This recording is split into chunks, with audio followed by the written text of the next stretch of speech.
ఏంట్రా ఇవన్నీ? కొవ్వు, విష పదార్థాలు, చెత్త అంతా నీ కడుపులోనే పోగేసుకున్నావు. ఇలా ఉంటే సమస్యలు తప్పవు. నేను కొత్తిమీర అప్పుడప్పుడు నా ఆకుల కషాయం తాగితే ఇలా శరీరం మొత్తం శుభ్రం అవుతుంది. విష పదార్థాలు బయటికి, ఆరోగ్యం లోపలికి. ఏంట్రా లోపల రాయి పెట్టుకుని బిల్డప్ ఇస్తున్నావా?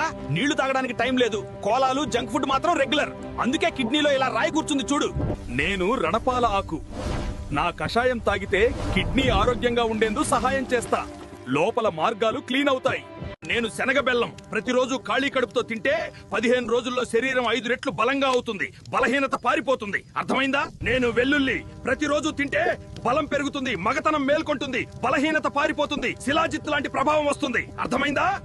నేను పెద్ద యాలకులు వారంలో ఒక్కసారి నమిలితే శ్వాస ఫ్రెష్ గా ఫీల్ అవుతుంది, ఛాతీ లైట్ గా ఉంటుంది. కానీ ఓ మాట, ఆరోగ్యం కోసం అలవాట్లు కూడా సెట్ చేసుకో. అర్థమైందా? నేనేను మఖానా వేడి పాలలో వేసుకుని తాగితే బాడీకి కామ్ ఎనర్జీ, ఎముకలకు న్యూట్రిషన్ సపోర్ట్ అవుతుంది. రోజు చిన్నగా అలవాటు చేసుకో, బలహీనతకి బై బాయ్. అర్థమైందా? నేను చిన్న ఉల్లిపాయను.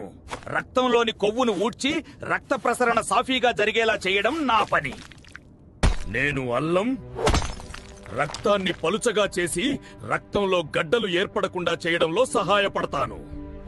నేను బీట్రూట్ ను రక్తాన్ని పెంచి రక్త ప్రసరణ మెరుగ్గా జరిగేలా చేయడంలో సహాయపడతాను.